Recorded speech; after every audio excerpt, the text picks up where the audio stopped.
이스라엘의 예루살렘에 가면 전 세계인들이 좋아하는 아주 뜨거운 그러한 사진을 찍는 좋은 그러한 장소가 있습니다.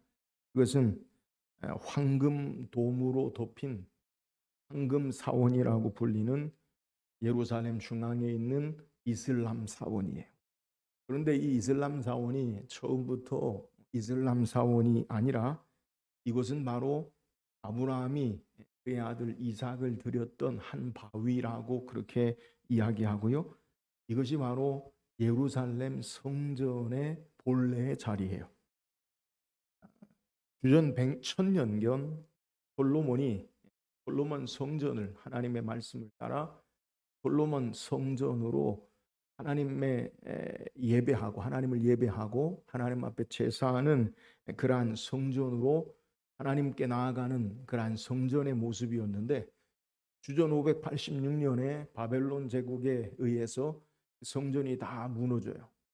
그리고 하나님의 섭리와 은혜 가운데 페르시아 고레스의 칙령으로 말미암아 주전 516년 수룹바벨이 주도한 제2성전, 그러니까 수룹바벨 성전이라고 하는데 이 성전이 지어져요.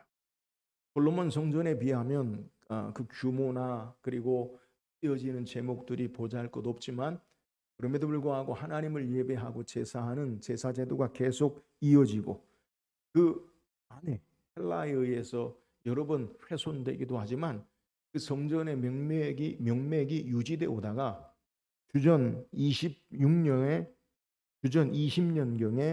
헤롯이 이 성전을 크게 중축해서 그래서 주 26년 동안 46년 동안 헤롯이 예루살렘 성전을 크게 확장해서 그 성전을 지어요.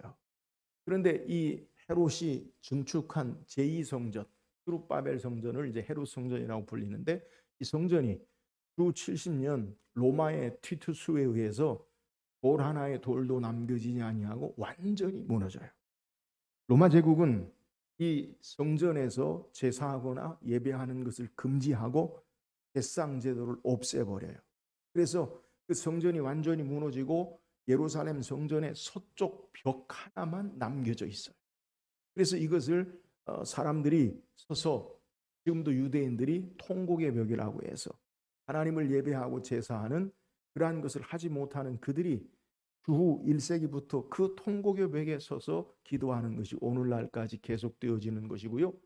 그 후에 그 무너진 자리에 주후 692년 이슬람 무슬림들이 이슬람 사원을 그곳에 지어놓고 1900년대에 황금으로 요르단의 이 모하마드의 가문이라고 한 요르단 국왕이 황금으로 다 입혀서 황금돈 사원으로 지금까지 남아있게 되는 거예요. 로마는 1세기 이후에 성전을 무너뜨리고 유대인들에게 성전 제사를 금하고 그리고 성전에서 드리는 제사는 모두 사라져버리므로 제사장 가문과 레위에 봉사하는 자들이 다 사라져요. 그래서 통곡의 벽에서 서쪽 벽에서 날마다 유대인들은 그곳에서 눈물을 흘리며 날마다 기도해요. 근데 그들의 기도 가운데 하나가 뭐냐면 그것은 성전을 다시 재건하는 거예요. 그러니까 무너진 성전, 하나님을 예배하고 제사하는 성전을 짓기를 간절히 기도하는 거예요. 일부는 오늘날 전쟁의 위협 때문에 무슬림은 이슬람 섬기는 모든 나라들이 그 성전이 모하마드가 그곳에서 승천했다라고 해서 이슬람 사원으로 섬기고 있는데 그 이슬람과 전쟁을 통해서 일부는 반대하기도 하지만 유대인들 가운데 극우파들은 계속해서 이 예루살렘 성전을 재건하는 것을 그들의 목표로 삼고 그리고 간절히 소망하고 있어요. 여러분 왜 유대인들이 성전을 짓기를 소망합니까? 그들은 아직도 메시아를 기다리고 성전 제사를 회복하기를 원하는 거예요. 그러나 이 성전 제사를 회복하는 것 그것은 성경적이지 않은 헛된 그들의 열망이에요. 유대인들이 성전을 재건하고 성전에서 제사하기 원하는 목적이 뭡니까? 여러분 제사를 드리는 목적이 뭡니까? 그것은 죄 있는 인생이 거룩하신 하나님께 나아가는 방편이에요. 제사는 제사 자체, 짐승을 잡아가지고 제사하는 자체 의미가 아니라 하나님 앞에 죄 있는 인생이 짐승을 피를 대신해서 하나님께 나아가는 길이 바로 제사 제도라는 거예요. 거룩하신 하나님을 배우기 위해 죄 있는 인생들이 반드시 희생 제물을 드림으로 하나님께 나아갈 수 있기 때문에 성전의 제사 제도가 있는 것이고, 그것이 하나님이 모세를 통해 말씀하신 의미예요. 그러나 예수 그리스도가 이 땅에 오셔서 우리의 완전한 의의 제물이 되시고 단번에 자기 몸을 통해 하나님께 나아가는 길을 여심으로 다시는 동물의 피를 잡는 희생 제사는 필요하지 않게 되는 거예요. 성전의 제사 제도는 예수 그리스도가 오심으로 말미암아 완전한 의의 제사를 드림으로 필요치 않은 것, 이것을 성경은 우리에게 소개해요. 우리는 짐승의 제사로 하나님께 나아가는 자들이 아니라 예수 그리스도로 말미암아 그의 피로 하나님 앞에 완전한 의를 얻어 나가는 자들이 되는 거예요. 예수님께서 이 땅에 오심은 바로 우리를 하나님의 완전한 의를 얻게 하시고 친히 성전이 되셔서 예수 그리스도를 통해 이제 하나님 앞에 나아가는 길을 인도하시기 위함인 것을 성경은 우리에게 소개하는 거예요. 우리는 지난 시간에 무화과 나무로 상징되는 이스라엘의 모습을 우리가 묵상했어요.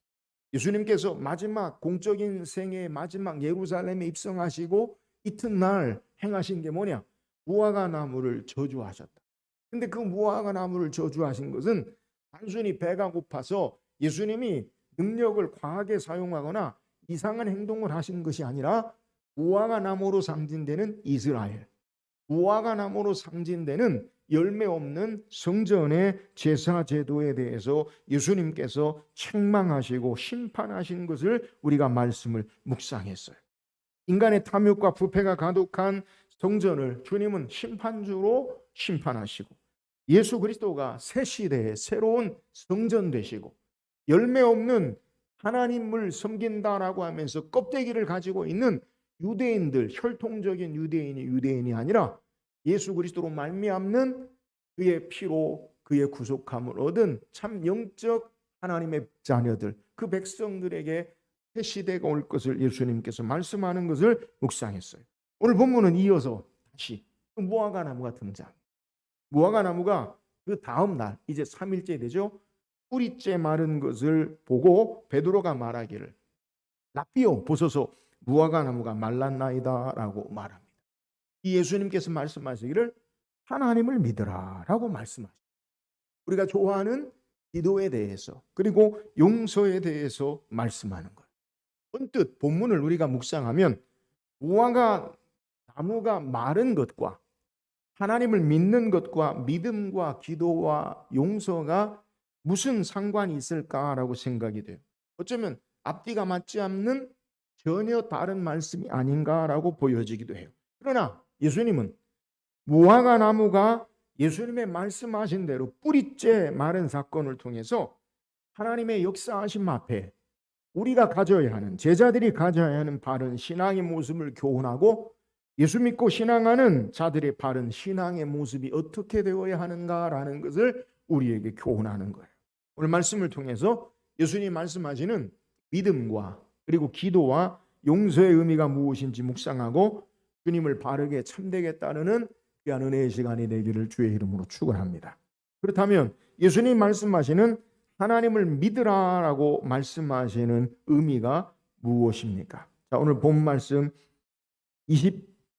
20절, 21절 말씀 같이 읽어봅시다.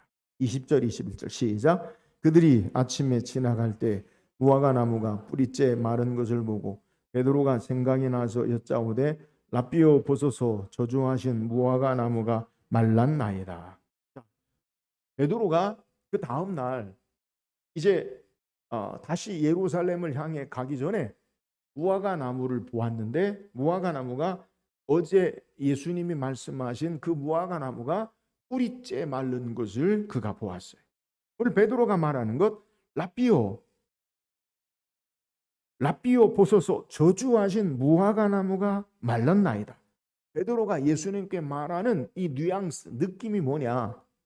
그것은 어제 무화과 나무에 대해서 예수님이 저주하셨는데 말씀하신 대로 그대로 이 나무가 뿌리째 말랐습니다. 놀라운데요? 이런 반응이 바로 베드로가 이야기하는 거예요. 예수님께서 무화과 나무를 흔들거나 가지를 꺾거나 부러뜨리거나 잡아채고 그러지 않으셨어요. 말씀으로 이제부터 영원토록 사람이 내게서 열매를 따먹지 못하리라 말씀하신 대로 이 무화과 나무가 뿌리째 그 하루아침에 말라버린 것을 우리에게 소개하는 거예요. 우리는 지난주에 말씀을 또 앞에서 우리가 말씀 묵상한 대로 무화과 나무는 단순히 무화과 나무가 아니라 하나님을 형식적으로 섬기는 유대인의 모습, 이것이 무화과 나무요. 이스라엘 무화과 나무의 모습이요. 또한 성전에 인간의 탐욕과 죄로 가득한 모습, 이것이 바로 무화과 나무인 모습인 것을 우리가 말씀을 묵상했어요. 유대인의 자랑 위에 상징되는 성전이 하나님께 예배하고 제사하는 열매를 맺지 못하는 그것이 뿌리째 말라버린 것을 통해서 성전이 더 이상 성전의 기능으로 역할을 하지 못하고 인간의 탐욕과 부패와 죄악이 가득 찬 것을 심판하시는 것이 무화과 나무를 저주하신 것이다라는 것을 우리가 말씀 묵상했어요. 이런 모습의 혈통적인 이스라엘과 그리고 성전이 예수님이 말씀하신 대로 뿌리째 말라버린 것을 우리에게 소개하는 거예요. 여기에 이 무화과 나무가 뿌리째 말라버린 것에 신기해하는 이들에게 예수님이 뭐라고 말씀하시느냐? 하나님을 믿으라라고 말씀하고, 여기서 말씀하는 하나님을 믿는 것이 뭡니까? 여러분, 제자들이, 유대인들이 하나님을 안 믿습니까? 믿어요. 근데 여기서 말씀하는 하나님을 믿으라라고 말씀하시는 것은 예수 그리스도를 통해서 행하시는 하나님의 능력을 믿으라라고 말씀하는 거예요. 베드로는 제자들의 눈에 기이하게 보이는 무화과 나무가 뿌리째 말라버린 사건이 이스라엘과 성전의 모습임을 기억할 것을 예수님은 말씀하시면서 이 모든 일을 행하시는 하나님의 능력을 믿으라라고 주님이 말씀하고 계시는 거예요. 여기서 말씀하시는 하나님을 믿으라라고 말씀하시는 예수님 말씀하시는 하나님의 능력이 무엇입니까? 단순히 무화과 나무가 뿌리째 마른 것이 아니라 주님을 믿고 따르지 않는 혈통적인 유대인은 심판을 당하고 정죄를 당하는 것임을 이야기하고, 성전의 부패한 탐욕과 겉모습만 있는 것을 심판하시고 새 시대의 새 성전으로 하나님께서 이루실 능력을 믿으라라고 주님이 말씀하는 거예요. 하나님의 능력이 뭡니까? 예수 그리스도가 참된 성전으로 하나님께 나아가는 길 되심을 믿는 것이 하나님의 능력을 믿는 것이요. 하나님의 능력은 하나님의 말씀대로 신실하게 행하시는 능력을 믿는 것을 우리에게 소개하는 거예요. 말씀대로 행하시고 정죄를 말씀대로 심판을 행하시고 정죄하시고 참된 성전으로 이 땅에 하나님으로 오시고 하나님의 말씀을 그대로 이루시는 신실하신 능력의 주님을 믿으라라고 말씀하고 계시는 거예요. 하나님을 믿는 것은 말씀의 창조주의 능력을 따라 그대로 행하시고 이루시는 것을 믿는 것이요, 하나님을 믿는 것은 말씀대로 이 모든 것에 주님이 바로 성전이시요 새 시대에 하나님으로 이 땅에 오신 분이심을 믿는 것을 우리에게 소개하는 것. 오늘 우리는 이 믿음에 굳게 서 있어야 돼요.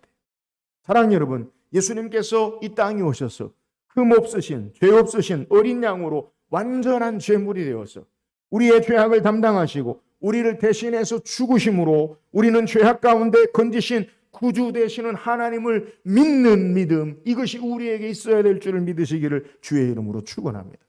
예수님은 태초부터 계신 말씀으로 그 말씀이 인간의 몸을 입고 이 땅에 오셔서 말씀으로 세상을 창조하시고 말씀의 모든 능력으로 다루시고 다스리시고 이루시는 하나님의 능력을 믿는 믿음을 우리에게 요구하시는 거예요. 여러분, 오늘 우리에게 이 믿음이 있어야 돼요. 믿음이 뭡니까? 믿음은요, 우리의 마음에 의심하는 것에 반대하는 게 믿음. 믿음이 뭡니까? 믿음은 우리의 마음에 하나님 없는 주님의 다스리심의 역사가 없는 두려움에 대한 반대가 믿음. 오늘 우리의 믿음이 있으면 우리의 삶의 두려움과 그리고 의심이 사라져요. 믿음이란 우리의 모든 삶에 반대되는 모든 것에 불구하고 예수님을 온전히 신뢰하는 것이 믿음이요. 믿음이란 세상의 어떤 것에도 기대할 수 없는 것에 예수 그리스도만 기대하고 소망하는 것을 붙잡는 것이 바로 믿음이라는 거예요. 여러분, 이것이 바로 하나님을 믿는 믿음이에요. 예수 그리스도를 통해 이 땅의 성전으로 새 시대로 예수 그리스도를 통해 참된 열매 맺는 삶의 모습으로 그의 백성을 부르시는 하나님의 능력을 믿으라. 이 믿음을 우리에게 요구하시는 거예요. 결국 예수 그리스도를 통해서 우리에게 이루시고 행하시는 그 능력을 믿는 믿음, 이 믿음이 바로 우리에게 요구되어지고 오늘 우리가 가져야 할 믿음의 모습임을 증거하는 거예요. 사랑하는 여러분, 오늘 예수님이 우리의 참된 성전으로 하나님께 나아가는 길이 되시고 예수 그리스도가 참된 하나님으로 우리의 심판주, 전능하신 하나님으로 모든 일을 이루시고 역사하시는 구주로 믿고 이 믿음으로 말미암아 주님 모시고 담대함과 의심 없이 두려움이 사라지고 주님을 온전히 신뢰하고 주께로만 구원이 있음을 믿음을 가지고 승리하면서 하는 저와 여러분 되기를 주의 이름으로 축원합니다. 이어서 예수님은 믿음과 기도에 대해서 교훈하세요. 24절 25절 한번 읽어봅시다. 24절 25절 시작.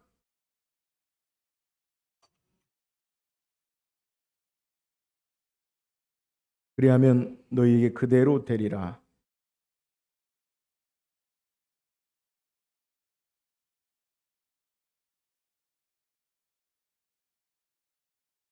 23절 24절에 보면 그러므로 내가 너희에게 이르 누구든지 이 산더러 들려 바다에 던져지라 하며 그 말하는 것이 이루어진 줄 믿고 마음에 의심하지 아니하면 그대로 되리라.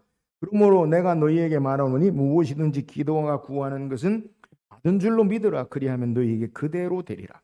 우리가 기도할 때에 좋아하는 구절 그리고 많이 사용하는 구절 가운데 하나가 바로 23절 24절 산을 옮기는 기도, 능력의 기도, 무엇이든지 믿고 구하면 그대로 되리라. 너무나 아주 우리의 마음을 고양시키고 그리고 증진시키는 그러한 말씀의 구절. 그래서 믿고 구하면 이루어진다는 것을 강조하는 기도의 구절로 우리는 이해를 해요. 그러나 이 말씀은 앞에 있는 구절과 연결해서 예수님이 말씀하시는 것을 간과해서는 안 돼요. 그러니까 앞에 무화과 나무의 사건과 연결해서 하나님을 믿으라라고 말씀하시고 그리고 하나님을 믿는 것이 어떤 것이냐? 누구든지 이 산더러 바다에 던지라 하면 그 말하는 것이 그 이루어진 줄 믿고 마음에 의심하지 않으면 그대로 되리라. 그러므로 내가 너희에게 이르노니 무엇이든지 기도하고 구하는 것은 받은 줄로 믿으라. 그리하면 너희에게 그대로 되리라. 앞서 하나님을 믿으라. 이것과 연결해서 말씀하는 내용을 우리가 이해해야 된다고요. 그러니까 이 구절만 바로 뚝 떼어서 우리가 기도하면 주께서 다 들으십니다. 믿음으로 기도하면 하나님이 응답하시고 역사하십니다. 할렐루야. 그렇게만 이해하면 안 된다는 거예요. 주께서 말씀하시는 참된 의미, 문맥을 통해서 앞뒤를 딱 잘라서 그것만 가지고 이야기하면요, 우리가 잘못 해석할 오류에 빠져요. 이단의 특징이 뭡니까? 자기들이 원하는 구절만 취사해서 선택해서 그것을 구별해서 자기들이 말하는 논리를 구성해. 다 틀린 거예요. 그건 잘못된 거예요. 오늘 우리가 기도에 관해서 말할 때도 마찬가지인데 주께서 우리에게 말씀하신 때 하나님을 믿으라라고 말하면서 믿음과 기도에 대해서 말씀하는 거예요. 주님이 말씀하시는 하나님을 믿으라. 그 믿음이 뭐예요? 예수 그리스도를 통한 이스라엘과 성전의 심판의 역사, 하나님이 이루실 것을 믿으라는 거예요. 또 하나님을 믿으라라는 것이 뭐예요? 예수님이 우리의 참된 성전, 새 시대의 새 성전된 예수님의 구속의 능력을 믿는 것, 이것을 우리가 기억해야 돼요. 여기에 예수님께서 다시 말씀하시는데 유대인들이 흔히 사용하는 과장법 가운데 이 산을 들어 바다에 던지라 말하는 것은 주께서 행하시는 하나님을 통해 이루실 능력을 의심하지 않고 믿고 기도하는 것을 말씀하고 계시다라는 것을 우리는 기억해야 돼요. 어떤 성경학자들은 이것을, 예수님 말씀하신 것을 이 성경적으로 우리에게 소개할 때 예수님이 말하기를, 오늘 본문 말씀 24절에 누구든지 이 산더러 들리어 바다에 던지라 하면 그 말하는 것이 이루어진 줄 믿고 마음에 의심하지 않으면 그대로 되라. 그러면 예수님 말씀하신 이 산이 뭐냐? 예수님 지금 어디에 계시느냐? 오늘 본문의 말씀을 자세히 묵상하면 첫째 날 예수님이 베다니에서 예루살렘으로 가셨다가 다시 성 밖으로 나가셨다가 베다니에 머무시는 것으로 소개해요. 그러니까 예수님이 지금 장소적으로 어디에 계시느냐? 베다니라는 곳에 계시다는 거예요. 베다니가 어디냐? 베다니는 감람산 올리브산의 기슭에 위치한 동쪽 기슭에 위치한, 베다니라는 말은 가난한 자들의 집, 슬픔의 집이라고 불리는 곳이 바로 베다니예요. 그러니까 감람산의 동쪽에 위치한 지역이 베다니라는 거예요. 그러니까 지금 베다니는 감람산 기슭에 있는 곳이에요. 예수님이 이 산더러라고 말하는 산이 뭐냐? 그러면 예루살렘 성전이 아니라 감람산이라는 거예요. 스가랴 선지자는 이 감람산에 대해서 하나님께서 마지막 여호와의 날에 이방 나라들을 치시고 마지막 여호와의 날에 심판하시는 장면을, 싸우시는 모습을 소개하는데, 스가랴 14장 4절에 보니까 그날에 그의 발이 예루살렘 앞 동쪽 감람산에 서실 것이요 감람산은 그 한가운데가 동서로 갈라져 매우 큰 골짜기가 되어서 산 절반은 북으로 절반은 남으로 옮기고 라고 말씀합니다.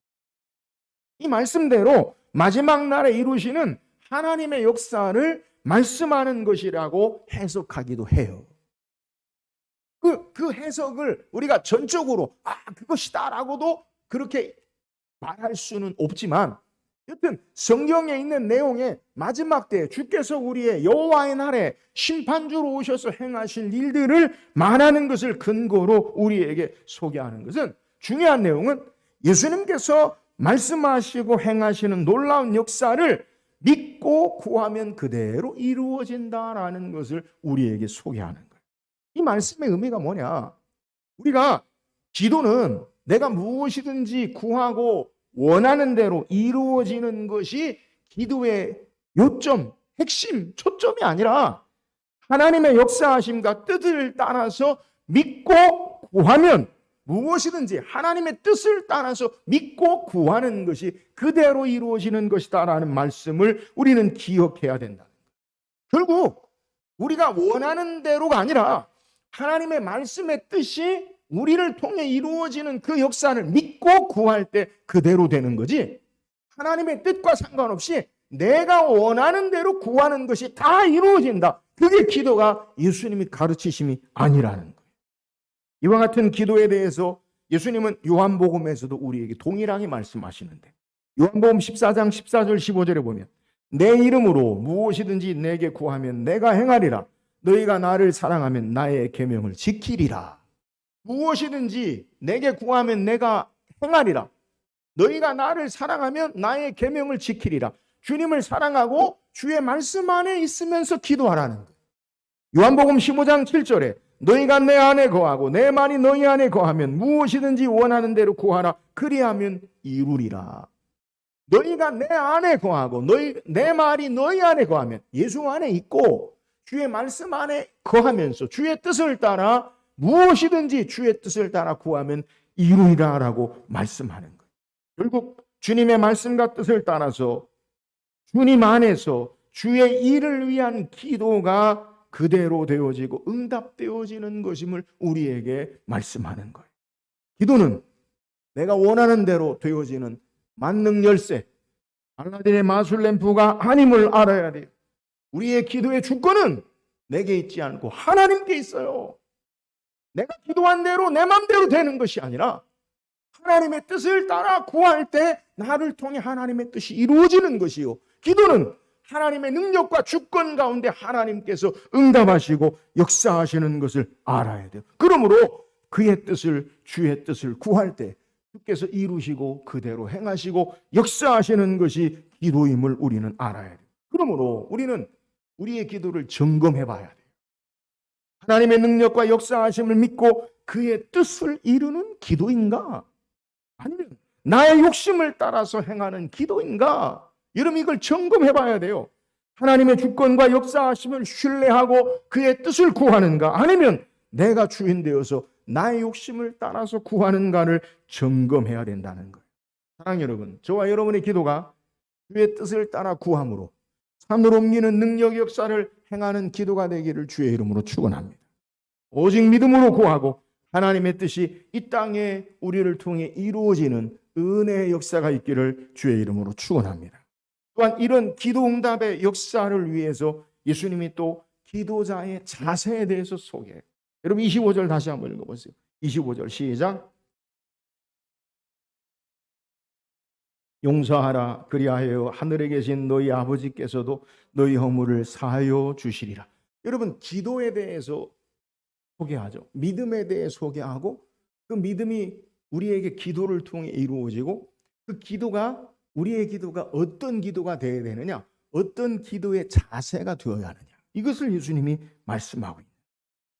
믿음에 대해서 또 기도에 대해서 하나님의 뜻을 따라 구하는 믿음의 기도다라고 말씀하시고 또 용서에 대해서 우리에게 말씀하세요. 언뜻 우리는 이 말씀이 무슨 의미인가라고 생각하고 이해되지 않을 수 있어요. 그러나 예수님은 기도 응답에 대해서 믿음의 기도와 연결해서 기도하는 사람의 자세에 대해서 말씀하시는 거예요. 기도의 내용, 그것이 어떤 내용인가? 하나님의 뜻을 따른 기도가 믿음의 기도요, 이 땅에 그대로 되어지는 기도다.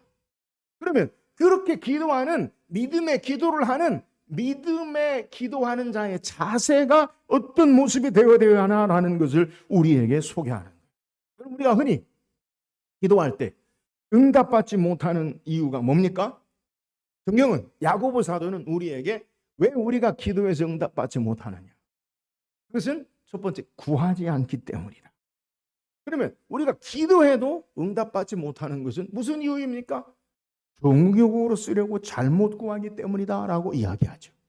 야고보서 4장 2절 3절에 너희는 욕심을 내어도 얻지 못하며 살인하며 시기하여도 능히 취하지 못함으로 다투고 싸우는도다. 너희가 얻지 못하면 구하지 아니하며 구하여도 받지 못하면 정욕으로 쓰려고 잘못 구하기 때문이라 라고 말씀하고 있어요. 여기에 예수님께서 믿음의 기도가 응답되고 역사되지 못하는 것은 기도자의 자세가 잘못되었기 때문임을 소개하는 거예요. 오늘 25절에 서서 기도할 때에 아무에게나 혐의가 있거든. 서서 기도한다는 것은 일반적인 유대인들의 기도의 자세. 오늘 우리는 무릎 꿇는 자세가 기도의 자세인 걸로 아는데 그게 아니라 유대인들은 서서 기도해요. 서서. 이게 일반적인 기도의 자세예요. 서서 기도하는데 혐의가 있거든. 여러분, 여기가 혐의가 있는 게 뭐냐? 이 말은 누구에게나 원한을 가지다, 아니면 반대하여 어떤 것을 마음에 품다, 이런 거예요. 그러니까 기도자가 어떤 마음으로 기도하냐? 누구한테 원한을 가지고 있어. 그리고 혐의가 있는 것은 어떤 일에 대해서 반대하고 내 마음에 그 사람에 대해서 품고 있는 것, 이게 혐의가 있는 거예요. 그러니까 기도자가, 내가 기도하는데 누구에게 원한을 가지고 미워하는 감정, 그걸 가지고 갖고 있고, 기도하는데 누구에게 반대하고 원한을 가지고 이렇게 품고 있는 그 기도자의 자세에 대해서 소개하는 거예요.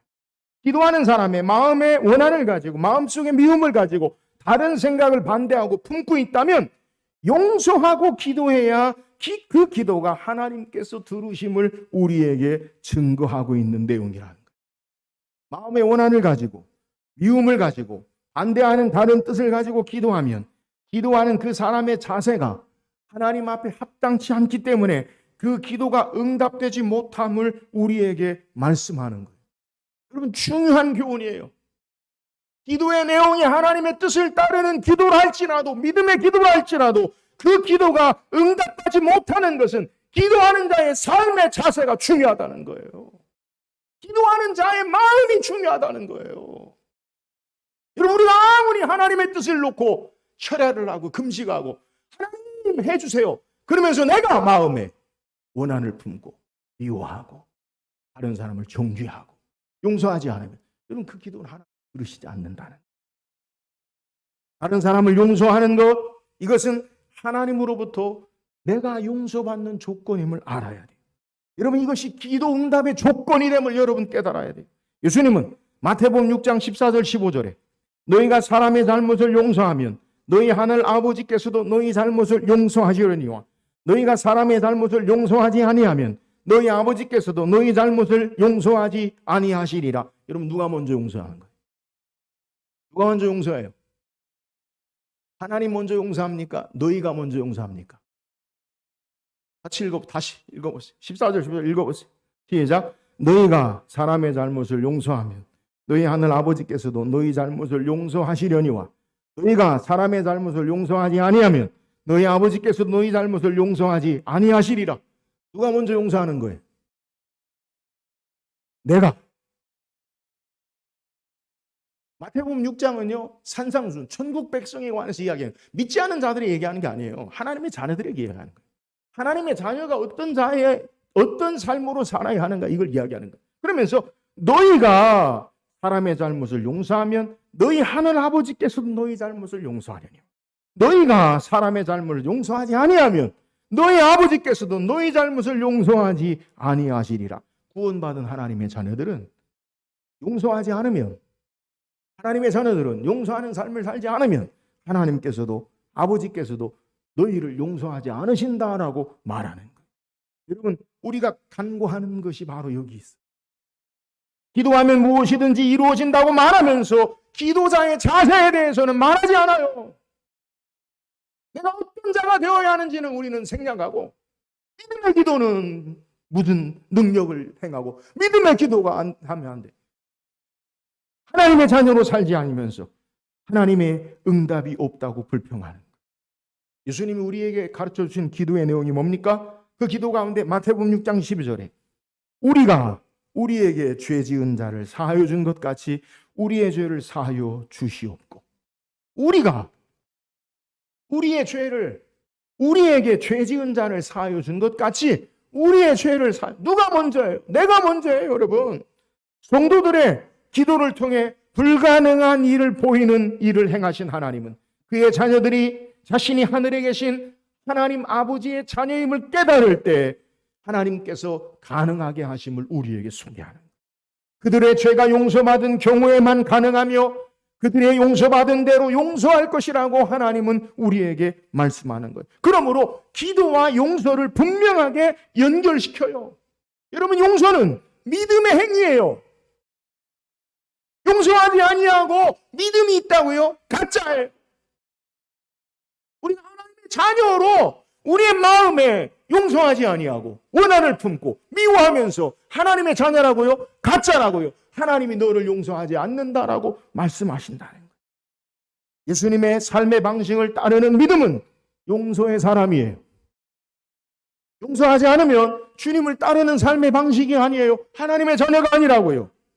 그러므로 우리는 먼저 용서하고 믿음으로 기도해야 돼요. 사랑하는 여러분, 이 시간 우리 마음에 원한을 품거나 미워하거나 다른 뜻이 있다면 여러분, 용서의 마음으로 풀어주시기를 주의 이름으로 축원합니다. 여러분의 마음속에서 풀어주어야 여러분의 기도가 풀려요. 내 마음에 용서하고 풀어줘야 내 기도가 풀려요. 내 마음에 맺혀있고 기도하면 하늘에서도 그 기도가 맺혀요.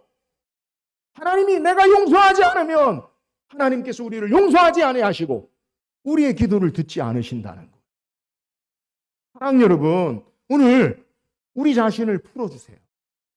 다른 사람을 풀어주는 게 아니라 내가 용서하는 게 나를 풀어주고 내 기도를 하나님께 상달되고 풀어지게 하는 믿음의 기도임을 우리에게 소개하는 거예요. 믿음의 기도는 기도한 자가 바른 신앙의 자세를 가져야 함을 우리에게 소개하는 거예요. 용서하고 기도함으로 하나님의 놀라운 능력의 역사와 그의 뜻을 행하고 이루는 저와 여러분 되기를 주의 이름으로 축원합니다. 오늘 성경 우리에게 다시 믿음과 용서와 믿음과 기도와 용서에 대해서 소개해요. 여러분, 우리가 어떤 믿음이 있어야 돼요? 그 믿음이 뭐예요? 예수 그리스도를 통해 하나님이 이 땅에 행하시는 능력을 믿는 믿음이, 우리의 구주로 새 성전 되셔서 하나님께 나아가는 우리의 왕이 되시고 새 이스라엘 열매 맺게 하시는 주님을 믿는 믿음이 있어야 돼. 이 온전한 믿음이. 그 믿음이 있는 자는 기도하는 자예요. 어떤 기도요? 예수 그리스도를 통해 하나님의 역사가 이 땅에 이루어지기를 위하는 기도. 예수 그리스도를 통해 우리가 하나님의 백성으로 열매 맺는 자로 사라지게 하시는 그 능력을 믿는 그의 뜻을 구하는 믿음. 이 믿음이 있어야 돼. 그리고 그 기도를 우리가 믿음의 기도라고 해요. 그 믿음의 기도가 우리에게 어떻게 응답되고 역사됩니까? 그것은 먼저 혐의가 있거든 용서하고, 우리 마음의 기도자의 자세로 용서함으로 말미암아 믿음의 기도를 행하고 하나님이 그 기도를 들으시고 하나님의 뜻을 이루고 믿음의 능력 역사를 행하는 우리 모든 성도 되기를 주의 이름으로 축원합니다.